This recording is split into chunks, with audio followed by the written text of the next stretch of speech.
Welcome back to Mangastorian's Complete Story series. Today we're going to be covering Berserk, chapters 247 to 250. We've made it to chapter 250, and if you have been with us for this entire ride, thank you. Now in our last video, Guts and his friends have traveled to the port city of Veritanus in hopes of taking a ship to Puck's homeland of Elfheim. But as the group arrived, Shirkei was immediately singled out by the townfolk due to the witch attire that she was wearing. As Shirkei sought to spend time alone, she met with Griffith's medium, Sonya, and the two began to witness some of the pirates getting ready to sell some of the Kushan children into slavery. With Shirkei standing up for the children at the docks, the pirates all begin to surround her, asking, what do they have here? A little witch? Sonya says, wait a minute, they must all be pirates. They kidnapped these kids so that they can sell them off to another country, right? And one of the men stepped forward stating that they are but merchants. They just happen to be slave traders, that's all. So Sonya tells them that there's really no different from pirates then, is there? The man tells her not to lump them all together like that. They have permission to do this. These kids are property and they've been purchased by the merchants in this city. These kids were children of the Kushans that were executed, and they just couldn't leave the kids on the street, so they bought them. Sonya says, oh my, this town will burn for sure for doing these sorts of things. And Shirkei then says that neither the laws of the city nor the logic of the merchants mean anything to a witch such as her. The man yells that he's gonna have to sell her as well, and he reaches out, with Shirkei tapping him on the head with her staff.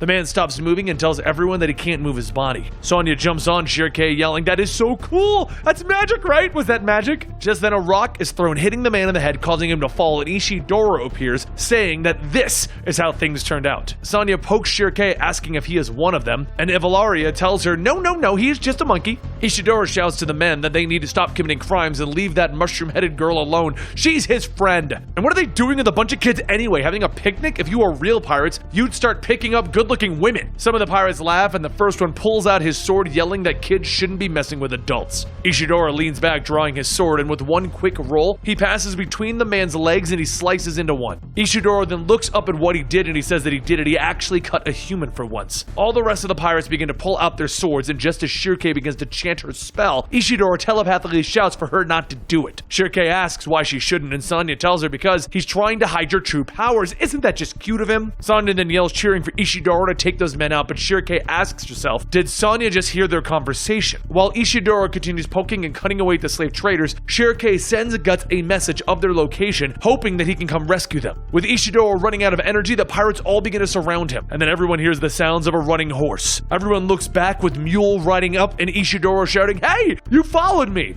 But while everyone gets quiet, Sonya waves to Mule, and Mule just looks at her and sighs. Shirkei asks who's that, and Nivalaria says, is that the hawk? And Sonya tells them, no, he's like a guardian. He would be the Duck Knight. Mule then starts to pull out his sword, telling Ishidoro that his charge seems to have put him into his debt. Please allow him to help. Ishidoro shouts that he doesn't need any help, and without responding, Mule begins to attack the slave traders. Mule swings his arms, hitting specific locations on each of the men, maiming some and killing others. Ishidoro and Puck watch, and Puck says that he's pretty good, with Ishidoro gritting his teeth, stating that he killed those men without hesitation. He then grips his sword, shouting that he's not going to be scared either. But all the while, the two slowly take off the men, the crew's captain jumps down from the boat, kicking Mule off his horse. As Bonebeard stands back up, he says, arr, that be why me hates kids. I always be forgetting their proper place. And Sonya shouts that he must be a pirate then. The crew member who almost had his hand cut off yells to Bonebeard to cut those brats to bits. Bonebeard looks at his men and he grabs the hanging hand and he starts biting into it. After a bite, he rips the rest of the hand off, tossing it, stating, that'll do! And just as Bonebeard gets ready to attack, Mule jumps in, crossing swords with the captain. The two go back, parrying each other's strikes, but Bonebeard jumps back onto a small boat, having Mule chase him. As the boat rocks, Bonebeard asks, how the hell can I fight with one shaky foot like this? Mule tries to attack, and the sway of the boat causes him to fall down, and Bonebeard holds his sword right to Mule's throat. But before Bonebeard can push down, Ishidoro jumps in, forcing Bonebeard to block his attack. While Ishidoro continues to swing, Bonebeard jumps from boat to boat, stating, it looks like this one can fight. As Bonebeard is backed into a corner, he tells Ishidoro to hang on for a moment, and he stomps his peg leg down. A second later, a blade springs out of the peg leg, and Bonebeard kicks upward towards Ishidoro's head. He manages to jump out of the way of the blade, but he loses his footing, stumbling back onto another boat. Bonebeard tells him him, "You've got some spunk, but you ain't got the experience." As Bonebeard steps over to stab him, Shirkei begins to chant. When Sonya tells her to wait, everything's gonna be okay. Just then a voice comes out from under Bonebeard's boot shouting for him to get off. And a hand reaches out grabbing Bonebeard's leg, throwing him into the water. And the man under the sheets says, "Just when I was finally able to forget my hunger and sleep." Azan stands up asking, "Who the devil would plant their boot into a knight's face anyway?" He looks around and sees the slave traders, and then he pauses for a moment as he walks back onto the docks. Once there, he takes out his metal staff shouting, "You scum! I'm gonna exterminate you all!" And he charges in, beating all of the slave traders. Back in the water, Bonebeard flails, stating, "I can swim!"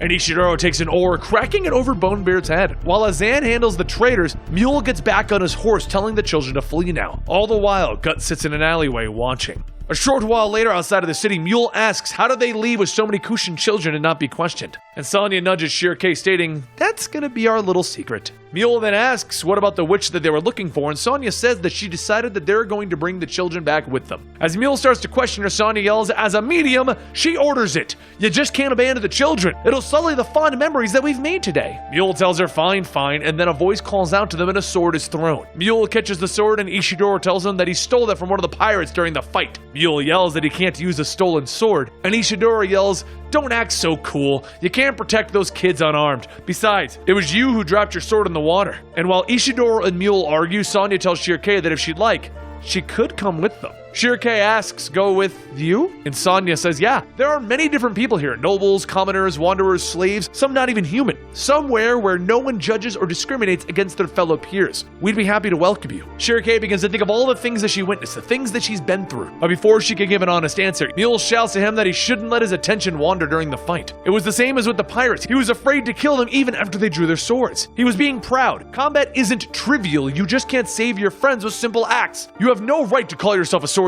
Shirkei watches, ready to step in, but while they go on arguing, she looks off towards the city and sees Gut standing there. After seeing him, she smiles and says that she already has a place that she belongs. And Sonya tells her that she understands, but by any chance, is the man standing by the gate the one that you love? But before she leaves, Sonya formally introduces herself, and through Ishidoro and Mule's punches, they do the same. Mule gets back in his horse and starts to head out, and Sonya calls back that there's one thing that she needs to tell her, and that is to leave the city as quickly as possible. Just then, something inside of Shirkei sparks, and she sees a vision of the city destroyed and wreckage everywhere. She asks what was that, and Sonya tells her, "Until they meet again, owl of the forest." Mule asks, shouldn't she just have said goodbye? And Sonya says that the little owl and the little kite will see each other again. Once the two leave, Ishidoro quickly turns back, stating that they should hurry and get back to the gates before they close. And he's sorry for what he said about her hat and clothes. Ivalaria says that she couldn't quite understand him through all those bruises. What was that again? Ishidoro grabs Puck, making him repeat what he just said, and Shirkei says that she is sorry as well, and she would like to thank him for coming when he did.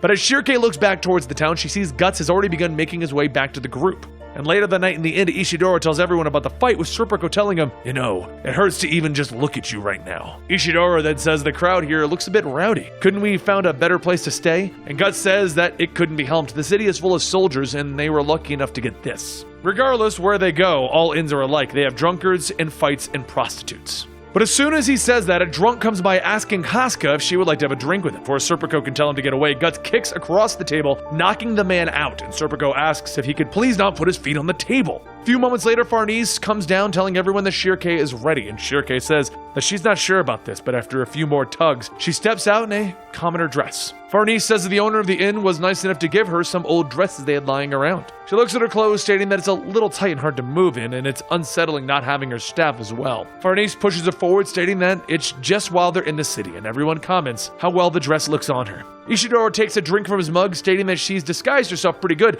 No one will be able to tell that she's a witch who could take out the entire city. Shirkei begins to stare at him, and Ishidoro asks, "What? What did I say?" And that's when the crowds begin to shout, and a few men begin hitting on Farnese, Casca, and Shirkei tells the girls that they should come with them. The tavern begins to erupt into an all-out brawl over the comments of the drunkards trying to hit on the women. When one of the drunkards reaches out for Shirkei, taking a nearby bottle, Shirkei bashes it over the man's head, and Guts tells her that was pretty good. And Shirkei tells Flora that even with all of this, she can still smile through it all and find the good in this world. And that concludes our 250 marker. Well, we're at 250. It was 249, which brings us to 250, which is a monumental moment for our channel. We've done 249 chapters of Berserk, bringing us to 250. It's incredible. Thank you guys for sticking it out with us. Subscribe to keep going. Don't forget to find us on Twitter at Mangastorian. And that voice that I use for the pirate, I use it for Torbjorn. Come and get your armor.